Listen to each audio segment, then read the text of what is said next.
বাংলাদেশের মধ্যে প্রবেশের চেষ্টা করছে একদল উগ্রপন্থী। আমি এদেরকে হিন্দু ধর্মের লোক বলবো না, এদেরকে উগ্রপন্থী বলবো। ভারতীয় হিন্দুদের এই আক্রমণ, বাংলাদেশের উপর আক্রমণ, তার তীব্র প্রতিবাদ জানাই।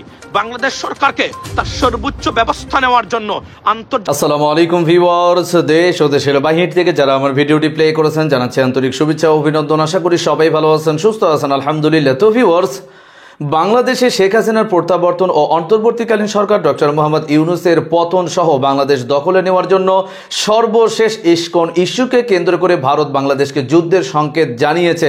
এই যুদ্ধে এখন বাংলাদেশ অন্তর্বর্তীকালীন সরকার ডক্টর মোহাম্মদ ইউনূস কি ধরনের পদক্ষেপ গ্রহণ করবেন, অটোমেটিক্যালি সেনাপ্রধানের সাথে অন্তর্বর্তীকালীন সরকারের এ বিষয়ে বৈঠক হয়েছে এবং যার কারণে গতকাল সেনাপ্রধান ওয়াকার জাতিকে উদ্দেশ্য করে আগামীর ক্লান্তিকাল মুহূর্ত সম্পর্কে আভাস দিয়েছেন। কি হচ্ছে বাংলাদেশ ও ভারতের ভেতরে, কত দ্রুত এই সংঘাতটা ছড়িয়ে যেতে পারে, আসুন বিস্তারিত জানবো রিপোর্টে। ভিডিওতে যাওয়ার আগে ছোট রিকোয়েস্ট করব, যারা এখনো চ্যানেলটি সাবস্ক্রাইব করেননি, নিয়মিত দেশের সকল আপডেট সবার আগে জানতে অবশ্যই চ্যানেলটি সাবস্ক্রাইব করে পাশে রাখবেন। দর্শক আসুন স্ক্রিনে। এমন দৃশ্য কি আসলে মেনে নেওয়া যায়? পশ্চিমবঙ্গের মানুষদের কাছে আমরা প্রশ্ন রাখতে চাই, কারণ আমার ভিডিওগুলো আপনারাই দেখেন। বাংলাদেশের মধ্যে প্রবেশের চেষ্টা করছে একদল উগ্রপন্থী। আমি এদেরকে হিন্দু ধর্মের লোক বলবো না, এদেরকে উগ্রপন্থী বলবো, যারা কোনো একটা পারপাস সার্ভের জন্য সীমান্ত অতিক্রম করে বাংলাদেশে হাজার হাজার লোক প্রবেশের চেষ্টা করছে। আর এই ন্যাক্কারজনক ঘটনার যে দৃশ্যপট দেখছেন, এটা হচ্ছে আমাদের সিলেটের সুতাকান্দি সম্ভবত সীমান্ত এরিয়ায়। তবে ভারতের পুলিশ এবং বিএসএফ তারা কিন্তু সেখানে শক্ত ভূমিকা রাখছে। কিন্তু বিষয়টা আপনি কতটুকু অধ্যত্বপূর্ণ একবার কি ভাবতে পারেন? যে মন চাইলো সীমান্ত অতিক্রম করে তোরা বাংলাদেশে ঢুকে যাবি, সালা ছুটিয়ে কিন্তু লাল করে দেব আমরা। সরকারের এগুলা নিয়ে ম্যামে ম্যামে আকার জিনিসগুলা থেকে বের হয়ে আসা এবার অরিজিনালি আমাদের সেখান থেকে শক্ত অবস্থান নিতে হবে। ভারতীয় জাতীয় পতাকা পাশাপাশি ইস্কনের পতাকা এই নিয়ে হাজার হাজার উগ্রপন্থীরা তারা একটা লং মার্চ ঘোষণা করেছে, এটার নাম হচ্ছে বাংলাদেশ চলো। আর এই জন্য তারা বেছে নিয়েছে সিলেটের এই সীমান্তকে। সেখানে ভারতের পুলিশ তাদেরকে যথেষ্ট পরিশ্রম করেছে, আমরা ধন্যবাদ দেই। বিএসএফও অস্থায়ী একটা ব্যারিকেড তৈরি করে সেখানে তাদেরকে থামানোর চেষ্টা করেছে। এমনকি এই মুহূর্তে বাংলাদেশে তারা প্রবেশ করতে পারেনি, কিন্তু যদি প্রবেশ করে তাহলে একবার ভাবেন বিষয়টা কি হবে। গায়ের জোর দেখাইয়া বাংলাদেশে এই যে অনুপ্রবেশের চেষ্টা, এখন যেই সকল বাংলাদেশের অনেক মানুষ যারা এগুলোকে উস্কাইছেন, আপনাদের এবার কাজ হচ্ছে সীমান্তে গিয়া গাট্টি বুসকা লইয়া বইয়া যান। কারণ এখন যদি বিজিবি এটাতে ইনক্লুড হয় তাহলে পরিস্থিতিটা কোন দিকে যাবে ভাবতে পারছেন? এই ঘটনাটার জন্য দেশ মানে দুইটা দেশ দায়ী। বিশেষ করে অনলাইন কিছু ইনফ্লুয়েন্সার আছেন, আপনারা এক কাজ করেন, বিদেশ থেকে বউ বাচ্চা পরিবার নিয়ে আপনারাও সে বর্ডারে চলে যান। কারণ আপনারা তো মানে শরীরে রক্ত অনেক গরম, এগুলা দেখার জন্য আপনারা এগুলা করছেন।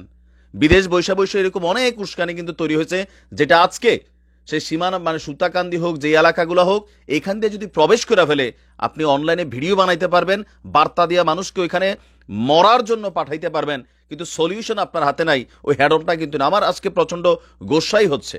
আর বিশেষ করে ভারতের এই উগ্রপন্থীদেরকে ভারত সরকারের উচিত সীমান্তেদেরকে লটকানো দরকার এমন অধ্যত্বপূর্ণ অ্যাক্টিভিটিজের জন্য। কি একটা অস্থির সিচুয়েশন তৈরি হয়ে গেছে রে ভাই, বিষয়টা কি খেলা খেলা শুরু হয়ে গেছে?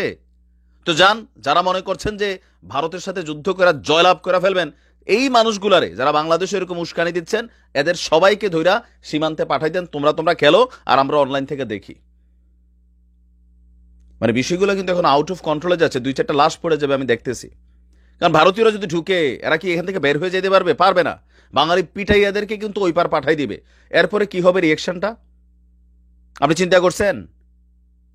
পরিস্থিতিটা কোন দিকে যাচ্ছে? ভারত অলওয়েজ এরকম অধ্যত্বপূর্ণ অ্যাক্টিভিটিস করে, মনে করে যে বাংলাদেশ তাদের বাপের দিনের জায়গা, তাদের বাপের দিনের দেশ। আর এগুলো নিয়ে এদের দেশের তাদের উগ্রপন্থী অ্যাক্টিভিটিস নিয়ে আজকে বিশ্বকে দেখা উচিত যারা কি করে, বাংলাদেশে কোথায় হিন্দুদের সাথে কি ঘটছে। আর এই চিন্ময় কৃষ্ণা সহ যারাই আছে, যারা বাংলাদেশেরটা খাইয়া পইরা বাংলাদেশ নিয়ে ষড়যন্ত্রে লিপ্ত, এদেরকে আজীবনের জন্য কারাগারে পাঠাই দিতে হবে, যাবজ্জীবন দিতে হবে, এদেরকে দৃষ্টান্তমূলক শাস্তি দিতে হবে। বাংলাদেশের সার্বভৌমত্বের উপর আঘাত হয়েছে আজকে এটা যেটা হয়েছে। আজকে তাদের দেশের বিএসএফ যদি না রুখতো, তাদেরকে তাদের পুলিশ যদি না রুখতো, এতক্ষণে দুই সীমান্তে ধরেন 200-100 মানুষের লাশ পড়ে যেত। এগুলোর দায়ভার কে নিবে যারা এসব জিনিসকে উস্কাচ্ছেন? একটা নোংরা খেলা শুরু করে দিছেন। কোনো প্ল্যান বি নাই, কিচ্ছু নাই, ঠাস করে একটা আগুন লাগাই দিচ্ছেন। আপনি দেখেন এটার জের কই পর্যন্ত যায়।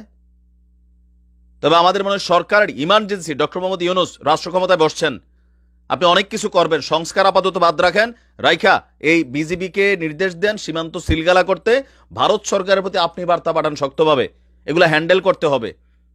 আওয়ামী লীগ ভারতের তেল মাইরা চলতে চলতে বিজিবির সীমান্তে ঘুম পাড়াই ফেলছিল, তো এখন তো সবাই জাগছি, তো এখন আমরা দেখতে চাই যে সরকার কি ভূমিকা নেয়। পাশাপাশি এগুলা মানুষের জীবন ঝরে যাবে। ভালো থাকুন। স্ক্রিনে আমরা সে সম্পর্কে বিস্তারিত জানলাম। এ বিষয়ে আপনাদের মতামত কমেন্টে জানান, কেউ ভিডিওটি স্কিপ করবেন না। যত দিন যাচ্ছে শেখ হাসিনা বাংলাদেশ ও ভারতের ভেতরে সংঘাত ছড়িয়ে দিচ্ছে। বাংলাদেশে বিভিন্নভাবে বিশৃঙ্খলা করতে চাইলে না হলেও এখন ইস্কন ইস্যুটাকেই তারা ব্যাপকভাবে গ্রহণ করেছে, যার কারণে ভারতে মুসলিমদের ওপরে নির্যাতন ও বিভিন্ন মসজিদের ইমামদেরকেও পর্যন্ত নির্যাতন করা হচ্ছে। আসলে এ সম্পর্কে আরো বিস্তারিত তথ্য জানবো রিপোর্টে। ভারতীয় হিন্দুদের এই আক্রমণ, বাংলাদেশের উপর আক্রমণ, তার তীব্র প্রতিবাদ জানাই। বাংলাদেশ সরকারকে তার সর্বোচ্চ ব্যবস্থা নেওয়ার জন্য আন্তর্জাতিক কমিউনিটিকে নিয়ে আমি তার অনুরোধ জানাচ্ছি। অনতিবিলম্বে ভারতীয় হাইকমিশনের কর্মকর্তাদের ডেকে এনে দু একজনকে এক্সপেল করুন, খরা প্রতিবাদ জানান। যদি না করেন গড়তেই থাকবে হয়তো আগামীতে দিল্লিতে বাংলাদেশের মিশনের উপরে ভয়ঙ্কর হামলার পরিকল্পনা এই আপনার এই উগ্র সন্ত্রাসবাদীরা তারা করবে এবং যে কোন সময় তারা করতে পারে। আগরতলাতে বাংলাদেশের কনসুলেটে আক্রমণ করেছে বিশ্ব হিন্দু পরিষদ বা হিন্দু সমিতির নামে। মূলত এটা ইজ অ্যাফিলিয়েটেড উইথ বিশ্ব হিন্দু পরিষদ। সেই সন্ত্রাসী হামলার একটা ডিপ্লোম্যাটিক মিশনে সন্ত্রাসী হামলার তীব্র প্রতিবাদ জানাচ্ছি এবং এই উগ্র হিন্দু সন্ত্রাসী যারা আছেন তাদেরকে গ্রেপ্তার করার এবং দৃষ্টান্তমূলক শাস্তি দেওয়ার দাবি জানাচ্ছি। যদিও যে রাষ্ট্র ক্ষমতায় যারা আছেন পৃথিবীর ইতিহাসে সবচেয়ে fundamentalist government, not by me, it is according to the state department of the United States of America. Ladies and gentleman, আপনারা জানেন যে আন্ডার ভিয়েনা কনভেনশন 1961 যে দেশে যে মিশন আছে তার মিশনের ডিপ্লোম্যাটস, অফিসিয়ালস এবং সেই আপনার স্থাপনার প্রোটেকশন দেওয়া সেই দেশের অবশ্যই কর্তব্য। Under the section of 29, 27, 29, 30, 31, the diplomats and the structure should be protected by the law enforcement or the utmost security by that country's law enforcement agencies. But unfortunately বাংলাদেশের এই মিশনগুলা আজকে উগ্র হিন্দুত্ববাদ তারা শুধু প্রতিবাদ করে নাই, তারা ভিতরে ঢুকে তছনছ করেছে, বাংলাদেশের পতাকাকে তারা ছিঁড়ে ফেলেছে। আমরা এই ছিঁড়ে ফেলা বাংলাদেশের বন্ধুত্বের নামের এই শকুনদের এই ব্যবহারের তীব্র প্রতিবাদ জানাচ্ছি। এবং আপনারা যারা আছেন, বাংলাদেশি মানুষ যারা আছেন, মনে রাখবেন বাংলাদেশের বিরুদ্ধে এই বঞ্চিত, এই পালিয়ে যাওয়া মানে শেখ হাসিনার অন্যতম গডফাদার মানে ভারতীয় উগ্র হিন্দুত্ববাদরা তারা ভয়ঙ্কর ভীত সন্ত্রস্ত হয়ে এবং তারা লুজার হিসাবে প্রত্যেকটা জায়গায় ব্যতিব্যস্ত হয়ে আক্রমণ করে যাচ্ছে বাংলাদেশের উপরে।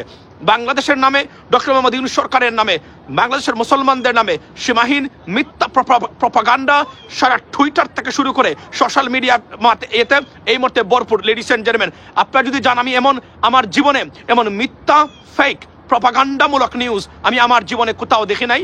ভারত থেকে বর্তমানে বাংলাদেশ বিরোধী আমি মনে করি Bangladesh is under attack by this most fundamentalist terrorist organization in India এবং বাংলাদেশের 18 কোটি মানুষের সাথে যুদ্ধ ঘোষণা করেছে সেই পালিয়ে যাওয়া ফেসিস্টদের অন্যতম গডফাদার।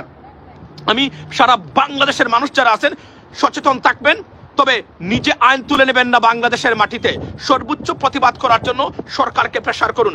আমি অনতি বিলম্বে বাংলাদেশের সরকার, কিন্তু দুঃখজনক হলো বাংলাদেশের মিডিয়াগুলোতে আমরা কোনো ধরনের এখন পর্যন্ত সত্যিকার অর্থে যে ধরনের প্রতিবাদ দরকার বা কাভারেজ দরকার সেটা দেখতেছি না। সারা ভারতে মিথ্যা প্রপাগান্ডায় বাংলাদেশ বিরোধী ভরপুর, কিন্তু বাংলাদেশের মিডিয়া গুলা বর্তমানে আমার মনে হচ্ছে ঘুমিয়ে আছে। যদিও ঘুম থেকে উঠেছে কয়েক ঘন্টা আগে, আমি দেখেছি অনেকেই। আমি সরকারকে বলবো যে অনতি বিলম্বে ইন্ডিয়ান হাই কমিশনকে ডেকে দু একজন অ্যাম্বাসাডার্সকে প্রতিবাদ স্বরূপ, this is the norm of the custom of the diplomatic rules and procedure, তাদেরকে আপনার অনতি বিলম্বে এক্সপেল করুন, করা প্রতিবাদ জানাবেন। আপনারা জানেন যে ইন্ডিয়ার এই ডিজাস্টারিয়াস ডিপ্লোম্যাটিক পলিসি সারা পৃথিবীতে ফেল করেছে, পার্টিকুলারলি নেইবরিং কান্ট্রিগুলোতে, কিন্তু অন্য কোনো দেশের বেলা এতটা অদ্যতপূর্ণ এবং ভয়ঙ্কর সন্ত্রাসী আচরণ করে নাই। ওয়াই? বিকজ এখানে পারবে না। খুদ নেপালের মতো দেশে পারে নাই, আপনার মালদ্বীপের মতো দেশে পারে নাই, কিন্তু আমাদের দেশে এগুলা, কারণ তারা মনে করে বাংলাদেশের এই দুর্বৃত্তায়িত রাজনৈতিক ব্যবস্থা এবং দুর্বৃত্তায়িত রাজনীতিবিদরা তাদের পকেটে, সম্পূর্ণ অ্যাডমিনিস্ট্রেশন তাদের পকেটে, এবং এই সরকার, এই বিপ্লব এবং এই প্রাণের বিনিময়ে আসা সরকার, সেই আপনার সেই যে সিন্ডিকেটটা ভাঙতে ব্যর্থ হয়েছে বলে আমি মনে করি। এবং ভারতের এই আগ্রাসী ভূমিকার মূল কারণ হলো তারা মনে করে বাংলাদেশ দুর্বল অবস্থায় পৌঁছে গেছে। এর কারণটা হলো আমাদের সরকারের যে বিভিন্ন ধরনের ব্যবস্থায় যথেষ্ট পরিমাণ দুর্বলতা প্রকাশ পেয়েছে বলে আমি মনে করি, যে কারণে তারা মনে করে সরকারের সাপোর্ট সেই গভর্নমেন্ট থেকে দিন সে দিন আপনার সরে যাচ্ছে। এই জন্যই তারা এই কাজটা করে। তারা এই কাজ কখনোই করতো না ইন অগাস্ট। তখনকার সময়ে সরকার ছিল সত্যিকার অর্থেই শক্তিশালী। আপনাদের এই ব্যর্থ ভূমিকাটা এবং এই ফেসিস্টদের সহযোগী ভারতীয়দের, আপনার এজেন্টদের সরকারে রাখা এবং প্রশাসনে রাখার ফলশ্রুতি আজকের এই অবস্থা। মানে ভারতের মতো দেশের এমন দুঃসাহস তারা কখনোই দেখাতো না বাংলাদেশের বিরুদ্ধে এভাবে অবস্থান নেওয়ার। এর জন্য আমি মনে করি সরকার দায়ী, এবং সরকারের এই ব্যর্থতা, আমি যেটা সবসময় বলে রাখি, যে ল্যাক অফ টাফনেস, স্মার্টনেস, ইন্টালেকচুয়ালিটির এই ভয়াবহ অভাবের কারণেই আজকের এই অবস্থা। এই 18 কোটি মানুষের ক্ষেত্রে আমি বর্তমানে বাংলাদেশকে বলবো, সারা বাংলাদেশের মানুষ ঐক্যবদ্ধ হন এবং সরকারকে বলুন অনতি বিলম্বে, দিস ইজ দ্য নর্মের কাস্টম। আপনারা জানেন যে জুলিয়ান আসাঞ্জের মতো ব্যক্তি ইকুয়েডরিয়ান এম্বাসিতে ছিলেন এতটা বছর, কিন্তু ইকুয়েডরের মতো দেশে ইউকের পুলিশ যেতে পারে নাই, আপনার ইউএস এর পুলিশ যেতে পারে নাই গ্রেফতার করার জন্য। অর্থাৎ ডিপ্লোম্যাটিক মিশনগুলা এবং ডিপ্লোমেটসরা কতটা প্রোটেক্টেড আন্ডার দি আপনার ভিয়েনা কনভেনশন অফ 1961, কিন্তু বাংলাদেশের মতো বাংলাদেশের কনসুলেটে এবং প্রত্যেকটা জায়গায় এই উগ্র হিন্দুত্ববাদ এবং বিশ্ব Hindu Parishad, the most terrorist organization on this planet, they attack the Bangladeshi consulate in Agartala. আমি তার তীব্র প্রতিবাদ আবার জানাচ্ছি এবং সরকারকে বলছি অনতি বিলম্বে ইন্ডিয়ান হাই কমিশনকে যদি এক্সপেল না করেন, দু একজন ডিপ্লোম্যাটকে এক্সপেল করেন। স্ক্রিনে আমরা সে সম্পর্কে বিস্তারিত জানলাম। সো ভিডিও এই পর্যন্ত। ভালো লাগলে লাইক এন্ড কমেন্ট করবেন এবং দেশের সকল আপডেট সবার আগে জানতে অবশ্যই চ্যানেলটি সাবস্ক্রাইব করে পাশে রাখবেন। দেখা হবে পরবর্তী ভিডিওতে ইনশাআল্লাহ। আসসালামু আলাইকুম ওয়া রাহমাতুল্লাহ।